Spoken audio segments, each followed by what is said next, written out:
देखो CSS stands for cascade styling sheet, right. हमें जब भी डॉक्यूमेंट की स्टाइलिंग करनी है वहाँ हम यूज़ करेंगे CSS। सबसे पहले मैं काम कर लेता हूँ, इसको क्लोज कर लेता हूँ एक बार। हम यहाँ आ जाते हैं डी में, हमारा आज का है ओके इंट्रो हो गया। अब हमारा 6 लेक्चर है, हम इसको नाम दे देते हैं भाई CSS, और यहाँ न्यू हम फाइल बना लेते हैं।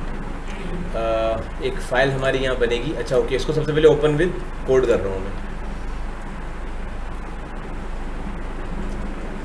सही है। और यहाँ एक फ़ाइल में इसके अंदर बना रहा हूँ, उसको मैं नाम दे रहा हूँ lecture6.html।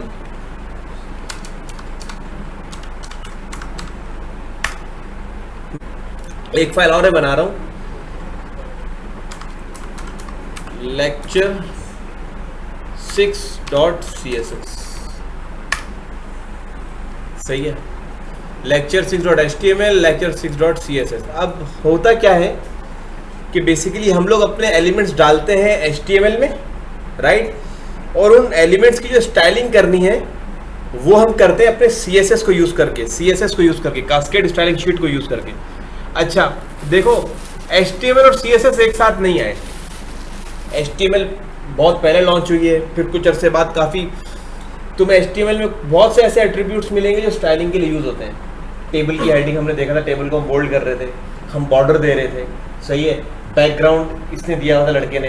हम किसी भी HTML टैग की जो उसकी प्रॉपर्टी की कोई वैल्यू असाइन करनी तो एट्रीब्यूट इसमें होते हैं। फॉर एग्जांपल हमने कहा name is equal to this, तो हम लोग HTML के टैग को एक प्रॉपर्टी असाइन कर दी, उसको नेम असाइन करना है तो मैंने एट्रीब्यूट का यूज़ किया।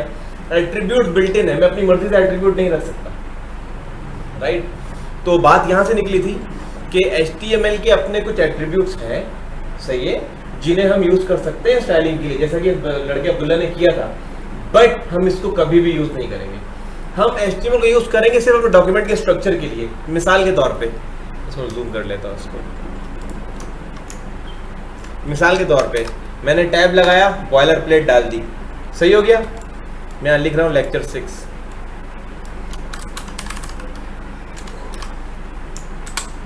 सही है। ओपन विद लाइव सर्वर,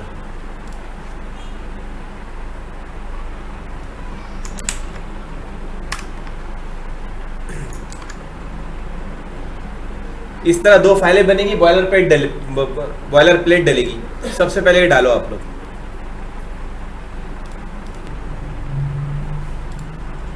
मैंने आप लोगों को कहा कि HTML को हम यूज़ करेंगे सिर्फ और सिर्फ अपने डॉक्यूमेंट का स्ट्रक्चर बनाने के लिए, सही हो गया। अच्छा देखो, HTML में बहुत सारे टैग्स हैं, जैसे एक nav का टैग है। जब हम नेविगेशन बार बना रहे होते हैं तो nav का टैग यूज़ करते हैं, सही है। या फॉर एग्जाम्पल कोई सेक्शन मुझे बनाना है तो मैं सेक्शन का टैग यूज़ करूँगा, टैग है ये, सही है। लेकिन अभी फ़िलहाल मैं सिर्फ आप लोगों को कॉन्सेप्चुअली CSS को माइंड में रखते हुए चला रहा हूँ। आप लोग जब वेबसाइट बना रहे होगे उसमें हम लोग एक्चुअल टैग्स यूज़ करेंगे, सही है। फिलहाल मैं खाली डिव्स यूज़ करूँगा। डिव्स भी यूज़ होते हैं, हम लोग क्लासेस लगा के उसको कर लेते हैं। अभी मैं एक डिव बना रहा हूँ और इसकी क्लास में रख रहा हूँ। डिव के साथ मैंने डॉट लगाया, क्लास में इसकी रख रहा हूँ। डॉट के बाद में जो भी दूंगा ये क्लास होगी, सही है। मैंने क्लास फॉर एग्जाम्पल इसकी रखा nav, ये मेरा डिव बन गया, सही है। इसके बाद मैंने इसमें एक यहाँ मैं देता हूँ एक UL और उसकी मैं क्लास रख रहा हूँ nav list, सही है। ये क्लास हो गई इसकी। इसके अंदर फिर मैंने li रखे, देखो मैं कर क्या रहा हूँ, समझना है इस चीज़ को। मैंने li रखे, कितने li हो, मैंने कहा 5 li हो, मैंने कहा इंटू 5 li हो, और क्लास नहीं li हो, और क्लास इस पर लगे nav आइटम की, और ये 5 li's डले इसके अंदर इंटू 5। टैब मारा, 5 li's आ गए। ये स्पीड आप लोगों की होगी ना तो आप लोग क्लाइंट के लिए फटाफट वेबसाइटें बना के पैसे खड़े करोगे, वरना आप एक वेबसाइट लेके 2 महीने बैठे रहोगे, सही है। ये कहलाती है चीज़ एमिट एब्रीविएशंस, ये एमिट है, सही है। मैं एमिट आप लोगों को नहीं सिखाऊंगा, आप लोग गूगल करो, एमिट खुद से सीखो, कि बहुत बड़ी रॉकेट साइंस नहीं है। मेरे ख्याल से आधे घंटे का यूट्यूब पे आप लोग ट्यूटोरियल देखो, एमिट आप लोग पूरा सीख जाओगे, सही है। तो ये इमेट कहलाता है सब कुछ। फॉर एग्जांपल मैंने यहाँ दिया होम, और मैंने यहाँ दिया अबाउट अस, अब आप लोग देख रहे हो नेविगेशन बार्स किस तरह से बने हुए होते हैं। कॉन्टैक्ट अस, ब्लॉग और बस फारिग। सही है। अच्छा, अभी आप लोगों को समझाने वाली बात क्या है, देखो आप लोग डॉक्यूमेंट का स्ट्रक्चर समझो। सही है। मैं इधर आया, मैंने लिखा नेविगेशन, मैंने लिखा मेन नेविगेशन बार, कंट्रोल दबा के क्वेश्चन मार्क वाली की दबाई, कमेंट आउट हो गया ये। सही है। देखो इस तरह मेरा पेज का लेआउट बन रहा होता है। सही है। अब यहां मैंने लिखा मेन सेक्शन, मेन कंटेनर। सही है। कमेंट आउट किया इसको, नीचे आया, डिव बनाया, क्लास इसकी रखी मैंने कंटेनर। ये हमारी कन्वेंशन है कि हम लोग कंटेनर बोलते हैं। जो देखो सीन क्या है, हमारी वेबसाइट का हेडर है, हेडर के बाद हमारी वेबसाइट की बॉडी है, बॉडी का वेबसाइट का फुटर है। अच्छा, बॉडी से कंफ्यूज मत होना कि सर ये वाली बॉडी, नहीं ये वाली बॉडी नहीं बेटा, मैं अपनी वेबसाइट के पेज के अंदर की बात कर रहा हूँ। सही है। जो कुछ यहाँ आ रहा है वो सारा आ तो HTML की बॉडी में ही रहा है, मैं यहाँ की बात कर रहा हूँ। अच्छा, यहाँ हम एक और काम करते हैं। देखो एक उस हेडर का भी टैग है HTML का, लेकिन हम लोग अभी यूज़ नहीं करेंगे, हम लोग अगेन डिव लेंगे। सही है। और इसको मैं ID दे रहा हूँ, सॉरी क्लास दे रहा हूँ हेडर की। सही है। और इसके अंदर मैं इन सबको मूव कर रहा हूँ। सेलेक्ट किया, सही है, राइट क्लिक किया, कट किया, यहाँ राइट क्लिक करके पेस्ट कर दिया, control S, alt shift F था फॉर्मेट होने के लिए। ओके, ऑल्ट शिफ्ट F मैंने प्रेस किया तो उसने PTR के थ्रू फॉर्मेटिंग कर दी इसकी। सही है भाई, जाग रहे हो अब्दुल्ला? बिल्कुल जागते रहना है। ओके, अब देखो मैंने क्या बोला है, मैंने बोला वेबसाइट हेडर। ये हेडर है, हेडर के अंदर मेरा नेविगेशन बार है। सही है। यहाँ मेरा हेडर एंड हो गया, ये दिख रहा है आप लोगों को, ये लाइन दिख रही है, ये मेरा हेडर एंड हो गया। अब ये मेरा कंटेनर है। कंटेनर क्या है मेरी, अब इसके अंदर मैं जो कुछ भी डालूंगा, फॉर एग्जांपल मुझे यहाँ डालना है एक कंटेनर के अंदर मैंने डिव डाला और डिव को मैंने क्लास दी मेन हेडिंग। सही, इसके अंदर मैंने H1 डाला। कोई भी टैग डिव के अलावा कोई भी टैग आप लोग ओपन नहीं डालोगे, हमेशा डिव में रैप करोगे उसको। सही है। कुछ ऐसी जगह होती हैं जहां हमें ओपन डालना पड़ जाता है मजबूरन। सही है। मेन हेडिंग रखी, मेन हेडिंग का मैं नाम रख रहा हूँ फॉर एग्जांपल H1 में समझो मैं कह रहा हूँ माय वेबसाइट। सही है। अच्छा, ये मेरी हेडिंग आ गई। और सही है। नेविगेशन बार हमें हमेशा हमारा हेडर का ही पार्ट होता है। लोगो हो गया, नेविगेशन बार हो गया, सर्च बटन हो गया, लॉगिन बटन हो गया, तमाम चीज़ें हेडर में होती हैं। सही है। फुटर में क्या होता है, कॉपीराइट लिखा हुआ होता है, या फुटर में आपके सोशल आइकन्स वगैरह के लिंक्स हमने दे दिए, इस टाइप की चीज़ें फुटर में होती हैं। हाँ। अच्छा, कंटेनर है, मेन हेडिंग आ गई मेरे पास। मेन हेडिंग के बाद मैंने इसे फॉर एग्जांपल दे रहा हूँ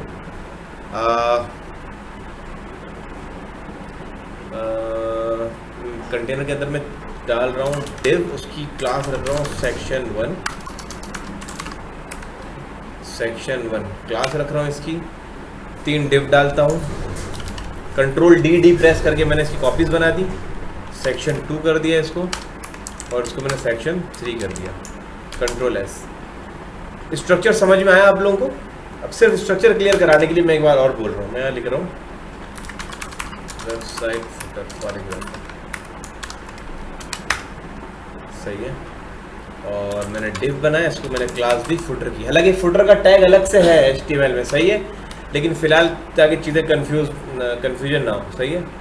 और फुटर में फ़िलहाल में कुछ भी नहीं लिखता। सही है। तो देखो भाई, ये मेरी पूरी बॉडी का ना स्ट्रक्चर है, ये मेरी पूरी वेबसाइट का स्ट्रक्चर है।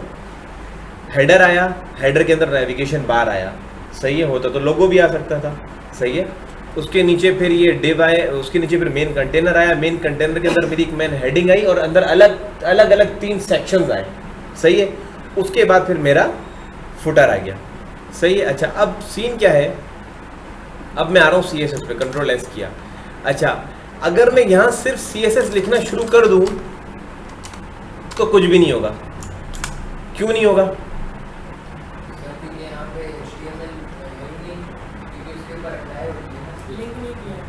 हाँ, लिंक नहीं दिया हुआ मैंने। सही है। देखो अच्छा, और लिंक हमेशा हम लोग हेड में देंगे, सही है। लिंक्स वगैरह जितने भी स्टाइलिंग शीट्स हम जितनी इंक्लूड करेंगे अपने हेड में करेंगे, हेड टैग में करेंगे, सही है। यहाँ मैं लिंक कर रहा हूँ, मैंने क्या किया, आप लोग हैरान हो जाओगे यार किया क्या है सर ने। सबसे पहले काम करो यार, ये बनाओ स्ट्रक्चर तुम लोग। CSS किसी भी HTML मार्कअप पे हम लोग बेसिकली क्या करते हैं, इसको हम लोग कहते हैं मार्कअप। डेवलपर्स कोई भी होगा ना बोलेगा यार ये पूरा मार्कअप है, ये मार्कअप कहलाता है MARK मार्कअप, सही है। MARK मार्क UP मार्कअप, ये मार्कअप कहलाता है और ये कहलाती है हमारी CSS की डेफिनेटली और सेपरेट फाइल है। तो जो सॉरी रिकॉर्डिंग ऑन है। अच्छा देखो, हमें इस पेज पे अगर मुझे CSS इंक्लूड करनी है ना तो उसके 3 तरीके हैं टोटल। पहला तरीका है वो कहलाता है इनलाइन CSS। इनलाइन CSS कैसे कहलाती है मैं बताता हूँ आपको। देखें फॉर एग्जाम्पल ये मेरे पास लिस्ट है, ये UL है मेरे पास, सही है। मैं यहाँ आया और मैंने यहाँ स्टाइल का एट्रीब्यूट यूज़ किया, सही है। इज इक्वल्स टू इसको मैं वैल्यू दे रहा हूँ, इसके अंदर मैं लिखूंगा border colon space border 2px solid black और मैंने यहाँ एंड में ये लगा दूंगा, सही है। देखो अब मैं सेव करूंगा, देखो इसको बॉर्डर आ गया है, सही है। ये बॉर्डर दिख रहा है आपको, पूरे UL को बॉर्डर लग गया, ये मेरा पूरा ब्लॉक आइटम है, सही है, ब्लॉक एलिमेंट है।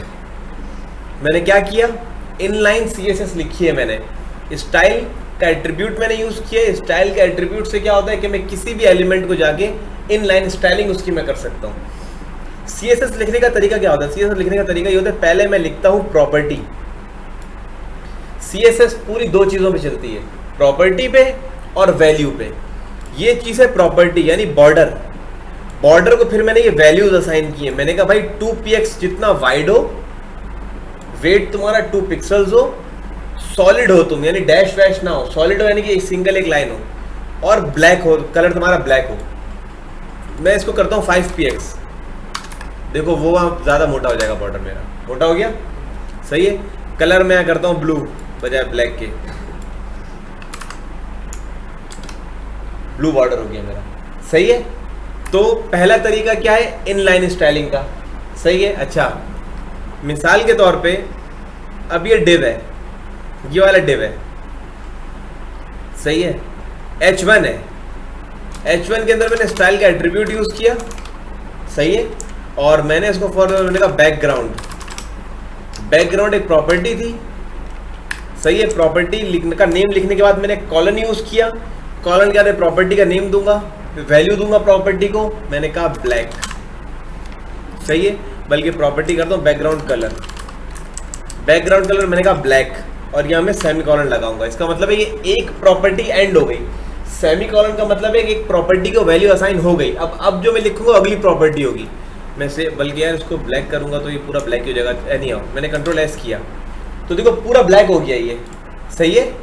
अच्छा अब मैं आके एक और प्रॉपर्टी मेरे पास कलर की, ये कलर की प्रॉपर्टी क्या करती है, ये कलर की प्रॉपर्टी इसका जो टेक्स्ट का कलर है ना उसको चेंज करेगी। मैंने कलर कर दिया वाइट, कंट्रोल S किया, आ गया, सही है। समझने की चीज़ यहाँ क्या है कि मेरा ये जो ये सेमीकॉलन है ना, ये एक प्रॉपर्टी को दूसरी प्रॉपर्टी से अलग कर रहा है, सही है। यहाँ मैंने स्टाइल का एट्रीब्यूट दिया, स्टाइल के एट्रीब्यूट की जो वैल्यूज दी उसके अंदर मजीद मेरे पास CSS मैंने लिखी।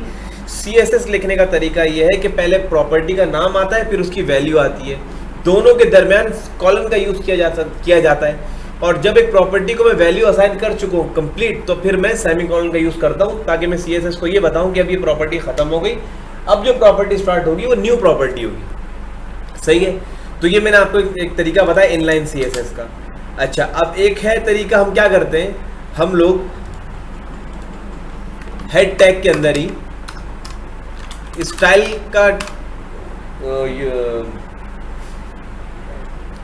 के टैग यूज करते हैं, सही है। अब सीन क्या होता है, लेकिन अब इसके लिए मुझे क्या करना पड़ेगा, इसके लिए मिसाल के तौर पे मैं यहां लिखूं border black, border 2px solid black.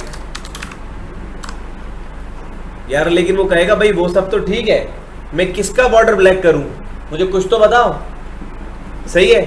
तो इसके लिए क्या होता है, आप लोग यूज करते हैं सेलेक्टर्स का, CSS सेलेक्टर्स। आगे आप लोगों की जिंदगी का उड़ना बिछोना CSS सेलेक्टर्स पे होगा। मेरा दिन रात काम यही हो रहा होता है, सही है।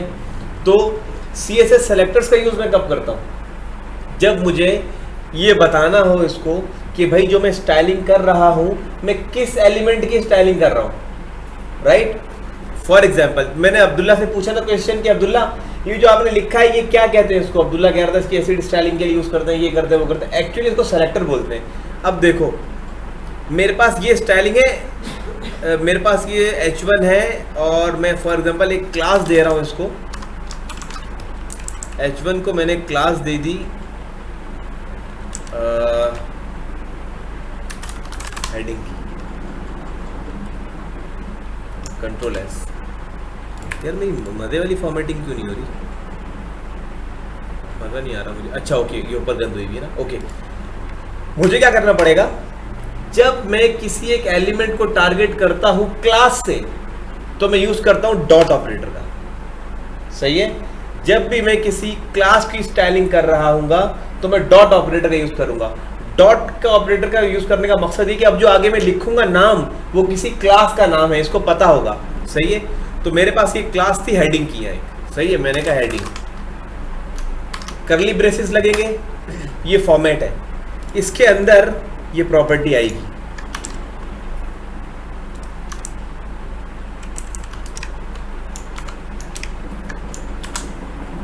ये प्रॉपर्टी इसके अंदर आएगी। अब इसको पता है कि मुझे जो ये स्टाइलिंग करनी है ना भाई वो इसकी करनी है, और ये कहाँ है, ये क्लास इस डॉक्यूमेंट पे इस एलिमेंट पे लगी हुई है, सही है। अच्छा मैंने दिया ब्लैक, मैंने सेव किया, सेव है। अब मैं वहां मैंने ब्लैक दी हुई है, इन लाइन पे आके मैं ब्लू कर रहा हूं, सेव किया मैंने। तो देखो सॉरी वहाँ बॉर्डर था और यहाँ बैकग्राउंड है ना, गलत है ना, हम इसको बॉर्डर ही करते हैं, जो सेम है मैं यही करता हूँ। तुम लोगों को यहाँ कॉन्सेप्ट देना है मुझे, बैकग्राउंड यहाँ ब्लैक कर रहा हूँ।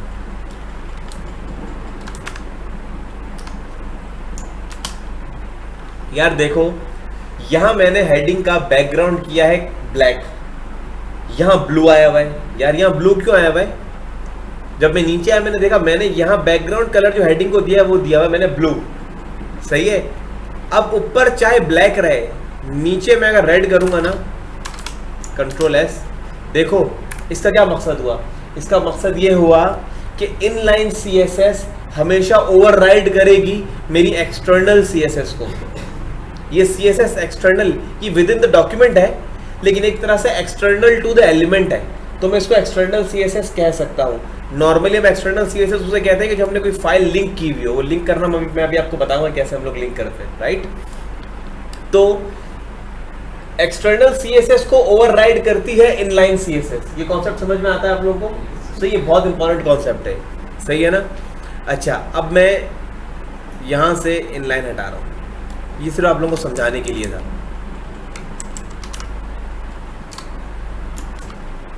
इनलाइन CSS मैंने जैसे हटाई तो बैकग्राउंड कलर उसने कर दिया यहाँ ब्लैक, सही है। अब देखो मैंने कलर की प्रॉपर्टी दी थी, यहाँ मैं इंटर मारूंगा, कलर की प्रॉपर्टी में दे दूंगा वाइट, कंट्रोल S, ये वाइट हो गया, सही है। अच्छा अब ये इस एलिमेंट को टारगेट कैसे कर रहा है, इसको कैसे पता है कि मैं इसी की बात कर रहा हूँ। इसको मैंने यहाँ हेडिंग की एग्जैक्टली मैंने इसको हेडिंग की क्लास लगाई हुई है, और यहाँ इसको मैंने बताया डॉट करके, मैंने कहा भाई ये क्लास है, डॉट करके मैंने बताया। अगर मैं यहाँ से ये डॉट हटा दूँ, कंट्रोल S करूँ, कोई भी स्टाइलिंग नहीं होगी, क्यों, उसको मिल नहीं रहा एलिमेंट, सही है। लेकिन मैंने उसको बताया कि भाई बात सुनो ये क्लास है, सेव किया, उसने बोला अच्छा स्टाइलिंग अप्लाई कर देता हूँ, सही हो गया। अब मैंने यहाँ UL पे ये बॉर्डर दिया हुआ है। अब देखो मैं इसी को यहाँ तुम लोग को रिप्लेस सब्स्टिट्यूट करके दिखाता हूँ, सही है। मैं यहाँ लिखता हूँ डॉट, इसको मैंने क्लास लगाई नेव लिस्ट, ये क्लास लगाई हुई है ना मैंने नेव लिस्ट की, ये रही। तो मैं यहाँ हमेशा हम क्या करते हैं, कॉपी करेंगे इसको, कंट्रोल C, यहाँ आएंगे डॉट लाई कंट्रोल V लगाएंगे, करली ब्रेसेस लगाएंगे, क्योंकि अक्सर औकात ऐसा होता है कि हम क्लास नेम वहाँ कुछ और लिखा होता है, यहाँ कुछ और लिख देता हूँ, फिर जब स्टाइलिंग अप्लाई करता हूँ बोलते हैं स्टाइलिंग तो हो ही नहीं रही, वो क्लास नेम डिफर हो चुका होता है, इस वजह से वो क्लास वो स्टाइलिंग हो नहीं रही होती। तो हमेशा यहाँ से आप क्लास कॉपी करोगे, यहाँ जाके डॉट लगा के उसको पेस्ट मारोगे। मैंने क्या स्टाइल दिया, बॉर्डर 5px सॉलिड ब्लू। अब उसको मैं यहाँ देख सकता हूँ, मैंने लिखा बॉर्डर, बॉर्डर लिखा, टैब प्रेस किया, ऑटोमेटिकली उसने कॉर्नर लगा के स्पेस लगा के मुझे दे दिया। मैंने कहा 5px solid black, solid blue, control S किया, सही है। अब मैं इनलाइन स्टाइलिंग हटा रहा हूँ इसकी, सेव किया, इनलाइन स्टाइलिंग मैंने हटा दी है, लेकिन चूंकि मैंने एलिमेंट को टारगेट किया भाई, तो ये इस पे स्टाइलिंग अप्लाई कर रहा है। इसको क्या कहते हैं भाई, CSS सेलेक्टर कहते हैं इसको, CSS सेलेक्टर कहते हैं इसको। वो गायब नहीं होना, बिल्कुल गुम नहीं होना, क्लास में हाजिर रहना। अच्छा, अब देखो ये दो तरीके तुम लोगों को सिर्फ समझाने के लिए थे, ताकि तुम लोग कभी वेब पे कोई प्रोजेक्ट देखो, किसी और डेवलपर का कोड पढ़ो, तो तुम लोगों को पता हो कि यार ये क्या चल रहा है, सही है। असल तरीका क्या है, असल तरीका ये है कि हम लोग यूज़ करते हैं एक्सटर्नल फाइल को। मैंने इस पूरे अपनी स्टाइलिंग को उठाया, कट किया यहाँ से, यहाँ जाके इसको पेस्ट मार दिया, सही है। पूरी स्टाइलिंग को इधर आया, मैंने स्टाइल का टैग पे हटा दिया, मैंने कंट्रोल एस किया, पूरी स्टाइलिंग चलेगी, सही है। अब मुझे यहाँ स्टाइलिंग की कोई टेंशन नहीं है, यहाँ मेरा साफ सुथरा मार्कअप है, स्टाइलिंग हुई भी मेरी अलग फाइल में, सही है। और यहाँ भी मैं कमेंटिंग करता हूँ, मैं कर रहा हूँ यहाँ फॉर्मेटिंग मेन हेडिंग, सही है। और यहाँ कमेंट करने के लिए मैं क्या यूज़ करता हूँ, /* और यहाँ आऊँगा */ कमेंट क्लोज, सही है। यहाँ मैं लिखूँगा giving border to main navigation bar, may be control दबा के ये दबाऊंगा तो ऑटोमेटिकली कमेंट आउट कर देगा, ये शॉर्टकट है मेरे पास, सही है। तो CSS से कमेंट्स लिखना आ गया आप लोगों को किस तरह से होते हैं। HTML कमेंट्स आप लोग ऑलरेडी देख चुके हो। अब मुझे क्या करना है, मुझे इस फाइल को इंक्लूड करना है यहाँ, सही है। तो मैं क्या करता हूँ, मैं लिंक का टैग यूज करता हूँ, सही है। लिंक लिखा, टैब प्रेस किया, सब कुछ लिखा हुआ उसने मुझे खुद दे दिया। हाथ से मैं एक एक वर्ड नहीं लिखूंगा, सही है। मुझे नींद आ रही है मुझे को। अब href की जगह मैं क्या दूंगा, मैं इसका पाथ दूंगा। अच्छा, पाथ में दूंगा, सर पाथ से क्या करेगा, ये पाथ से जाके फाइल को लोकेट करेगा। अच्छा, सही हो गया सर। सर पाथ देने का तरीका क्या है भाई, पाथ देने का तरीका देखो ये होता है बच्चों कि अब देखो ये ना इसी फोल्डर में पड़ी हुई है lecture6.css, सही है। तो मैं यहाँ लिखूंगा एक डॉट और /, क्या लिखूंगा, डॉट // का मतलब है करंट डायरेक्टरी, मैं करंट जिस फोल्डर में हूँ। उसने मुझे बोल दिया भाई ये 2 फाइलें पड़ी हुई है, मैंने कहा अच्छा इसको इंक्लूड कर लो, सही है। जैसे मैंने इंक्लूड करके कंट्रोल एस किया, मेरी पूरी स्टाइलिंग वापस आ गई, सही थी। ये हो गई लिंकिंग, सही है।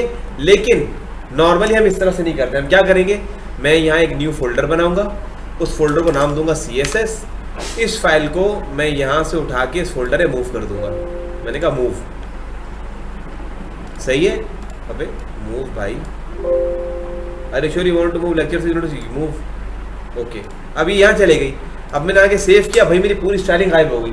कहाँ गई, अब मैं आपको बताता हूँ। // उसने कहा अंदर CSS का फोल्डर है, मैंने कहा सेलेक्ट करो, टैब दबाया, उसने कहा lecture6 की फाइल है, मैंने कहा ओके lecture6, मैंने कहा ओके ले आओ, सेव किया, स्टाइलिंग मेरी वापस आ गई, सही है। ये कहलाता है रिलेटिव पाथ, यानी रिलेटिव का मतलब है in relation to something, in relation to what, in relation to my current position where I am currently standing, सही है। ये है रिलेटिव पाथ। एब्सोल्यूट पाथ क्या होता है, जो पूरा मैं उठाऊं, कॉपी करूं, मिसाल के तौर पे ये मैं दे रहा हूं, मैंने ये उठाया, अब मैं ये तजर्बा कर रहा हूँ क्या होता है। ये उठाया, कंट्रोल V, मैंने बोला यहाँ आओ lecture6.html नहीं, मैंने कहा इसके अंदर CSS का फोल्डर है और lecture6.css आगे डालो, देखो इसने डाल दी, स्टाइलिंग गायब नहीं हुई ना मेरी। अगर मैं नाम गलत करूँ स्टाइलिंग गायब हो जाएगी, सही है, स्टाइलिंग आ गई ना। ये कहलाता है मेरा एब्सोल्यूट पाथ, मैंने शुरू से लेके एंड तक इसको बता दिया, ये है एब्सोल्यूट पाथ, सही है। लेकिन एब्सोल्यूट पाथ नॉर्मली हम यूज नहीं करते। अच्छा, अब फर्ज करो मिसाल के तौर पे मैं यहाँ खड़ा हूं और मुझे एक फोल्डर पीछे आना है, डॉट फॉरवर्ड स्लैश से तो मैं करंट डायरेक्टरी में आ गया ना, मुझे एक फोल्डर पीछे आना है तो मैं डबल डॉट फॉरवर्ड स्लैश करूंगा तो एक फोल्डर पीछे आ जाऊंगा। सही है, मैं तुम लोग करके दिखाई देता हूं। ये मुझे CSS के इससे ही बाहर निकालेगा, डबल डॉट फॉरवर्ड स्लैश। देखो कहाँ ले गया ये मुझे मेरी रूट डायरेक्टरी में ले गया, एक स्टेप पीछे ले आया। मैं यहाँ भी आप लोगों को आगे दिखा देता हूँ, ये मुझे यहाँ लाके खड़ा कर दिया इसने। देखो इंट्रो HTML CSS है, इंट्रो HTML CSS, इसने मुझे एक डायरेक्टरी बाहर निकाल दिया, यहाँ से ही बाहर निकाल दिया। डॉट फॉरवर्ड स्लैश करके मैं अंदर गया था, डबल डॉट फॉरवर्ड स्लैश करके मैं बाहर आ गया। बाद वक्त हम लोग इसका भी यूज करते हैं, मैंने जस्ट कॉन्सेप्ट देने के लिए आप लोगों को आइडिया दिया है। Forward slash CSS then lecture6.css, control S। जितने डॉट्स देंगे उतने फोल्डर पीछे आएंगे? नहीं, डबल डॉट फॉरवर्ड स्लैश करके एक फोल्डर आऊंगा, फिर दोबारा डबल डॉट फॉरवर्ड स्लैश करूंगा, फिर एक फोल्डर और आऊंगा, फिर डबल डॉट फॉरवर्ड स्लैश करूंगा, एक फोल्डर और आऊंगा। सही हो गया? अच्छा जी, कहाँ थे हम लोग? यहाँ थे, स्टाइलिंग आ गई। सही है, यहाँ इसको टारगेट किया हम लोगों ने। अब ये करें आप लोग, आज का मैं लेक्चर इतना ही रखूंगा। सही है, लेकिन ये कंप्लीट करना है आप लोगों ने। इनलाइन CSS और टैग डाल के CSS आप लोगों के कॉन्सेप्ट के लिए था। रिकॉर्डिंग आप लोगों के पास आ जाएगी, इनफ है, मुझे बात कंप्लीट करने दो। रिकॉर्डिंग आप लोगों के पास आ जाएगी, उसके लिए इनफ है, सिर्फ कॉन्सेप्ट आप लोगों ने लेना है, प्रैक्टिस इसकी करनी है, एक्सटर्नल CSS आप लोगों ने कनेक्ट करनी है। सही है, तो अभी आप लोग क्या करोगे, लेक्चर 6 में आके ये वाली स्टाइलिंग लिखो। सबसे पहले आके यहाँ ये क्लास लगाओ, H1 में क्लास लगाओ। ये नैव लिस्ट ऑलरेडी क्लास तुम लोगों ने लगाई भी होगी। जब ये क्लासेस लगा चुको तो मुझे बताओ, लेक्चर 6 पे आएंगे फिर हम लोग।